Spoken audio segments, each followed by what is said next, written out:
Olá pessoal, bom dia, boa tarde, boa noite. Eu não sei que horas vocês irão estar vendo esse vídeo. Então, esse vídeo é para tirar algumas dúvidas que ficaram a respeito da Primeira República.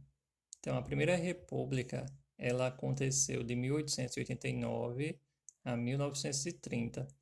Ela é também chamada de República Oligárquica, porque oligarquia significa governo de poucos. E naquele momento da história do Brasil, o poder político era governado por famílias poderosas. Então, essas famílias elas faziam arranjos políticos para se manter no poder. Por isso também é República Oligárquica. E esse justamente porque havia esse revezamento de poder na política, tá? Mas hoje a gente vai falar sobre os, os grupos que defendiam a proclamação da República, alguns pontos da Constituição de 1891 e a crise do encilhamento, tá? Primeiramente sobre os grupos que defendiam a proclamação da República. Então, em 1889, o Brasil mudou o sistema político, né? A partir do golpe que proclamou a República, o golpe militar. Então, antes era a monarquia, que existia o Dom Pedro como segundo, como chefe do Brasil, e a partir de 1889 a gente passa a ter presidentes no Brasil.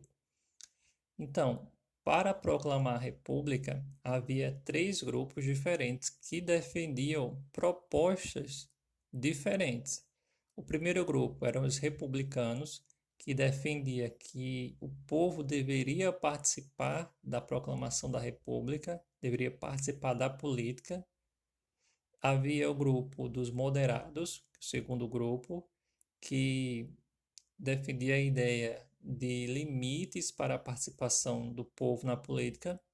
Tipo assim, o povo podia participar, mas com certos limites. E os positivistas, que queriam instaurar um governo centralizado e comandado pelos militares. Ou seja, eles queriam estar no poder e controlar esse poder, tá? E é justamente esse grupo dos positivistas que vai sair vitorioso e vai instaurar a República no Brasil, tá? Tanto é que o lema da nossa bandeira, ele tem inspiração positivista.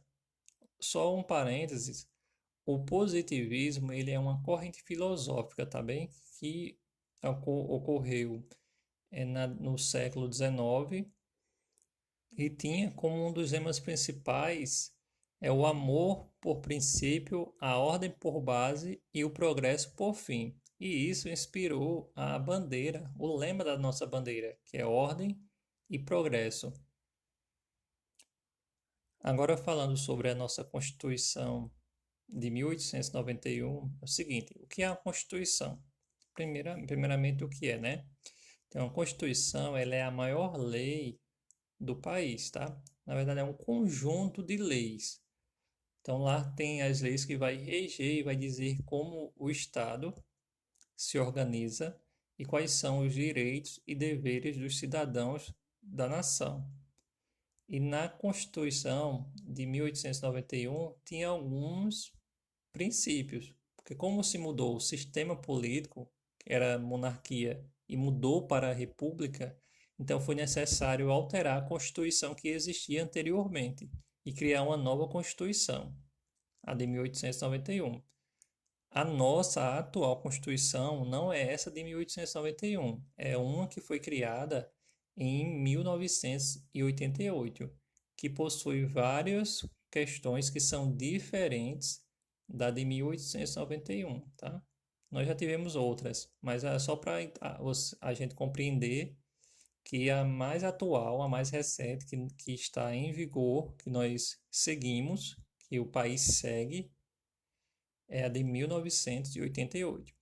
Mas voltando para a Constituição de 1891, algumas questões que ela trazia, que ela colocou lá, que havia escrito nessa Constituição de 1891, era a seguinte: a separação entre o Estado e a Igreja. O que significa isso?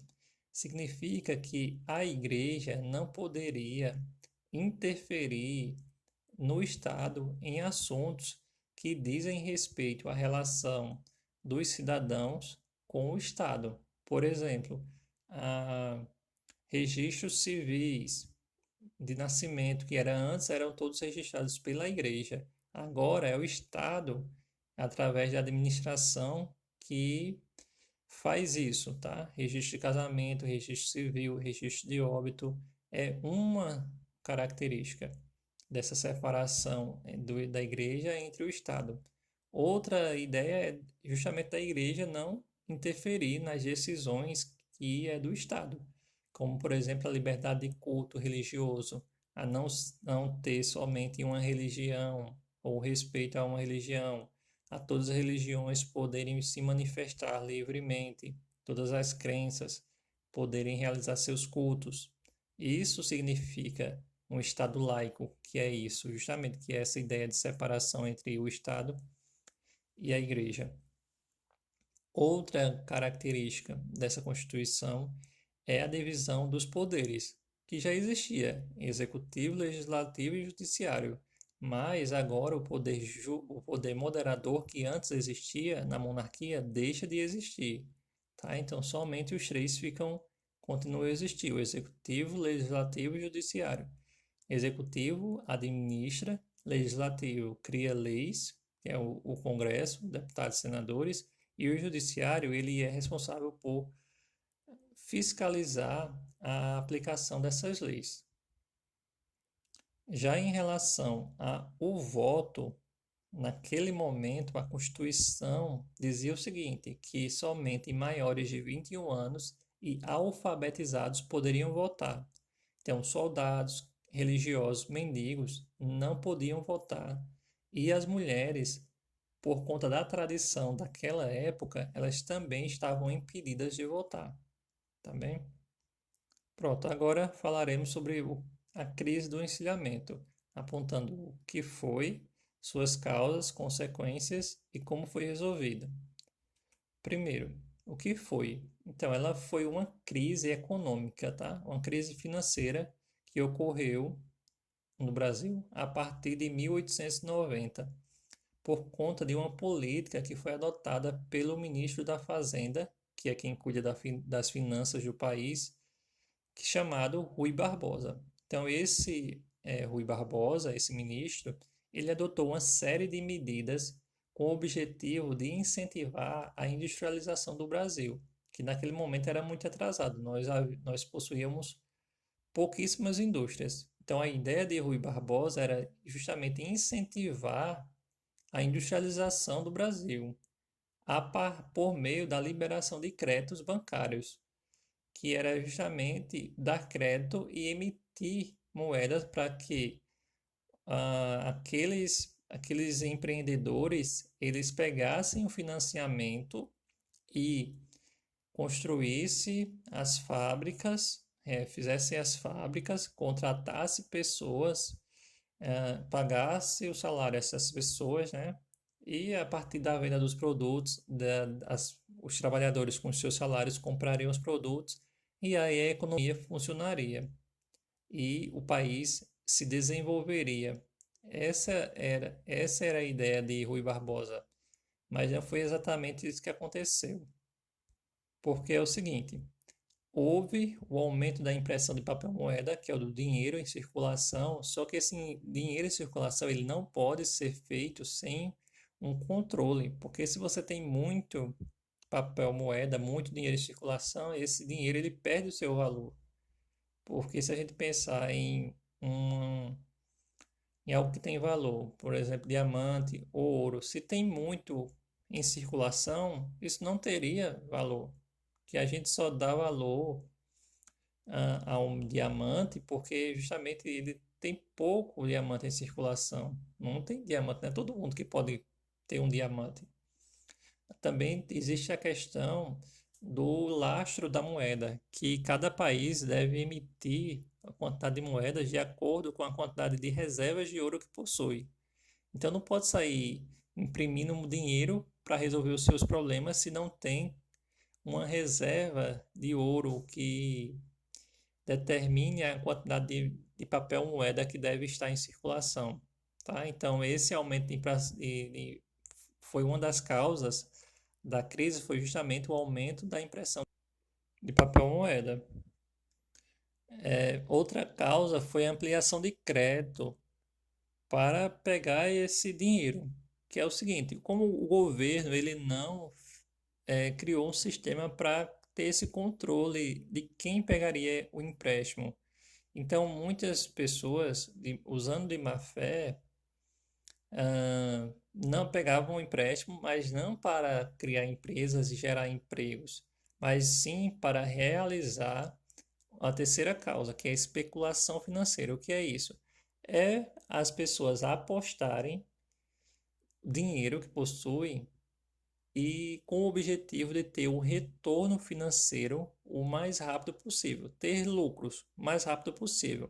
Essa especulação financeira era feita e ainda é feita também até os dias de hoje, muito na bolsa de valores, quando se compra ações de empresas. O que são ações de empresas?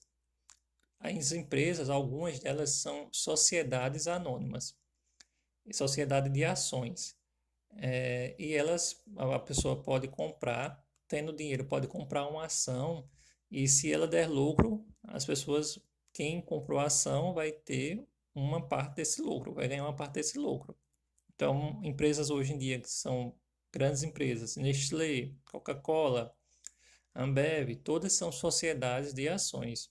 Então, quem investe nelas pode ter um retorno financeiro, pode ganhar uma parte do lucro de acordo com a quantidade de ações que possui. Então, mas voltando, o que aconteceu? Muitas pessoas pegavam o dinheiro que pediram emprestado lá ao governo, pegavam o crédito, compravam as ações ou criavam empresas fantasmas. Criavam empresas com CNPJ lá, mas a empresa não funcionava de fato, ela não existia, era uma empresa fantasma. Isso tudo fez com que o governo parasse, diminuísse a quantidade de empréstimos, foi uma consequência, e essa diminuição da quantidade de empréstimos fez com que algumas empresas que de fato funcionavam, quando precisou do empréstimo, não conseguiram e algumas empresas vieram à falência. E aí, a falência de empresa significa diminuição de empregos, né? Desemprego. Desemprego significa falta de pessoas com poder de comprar.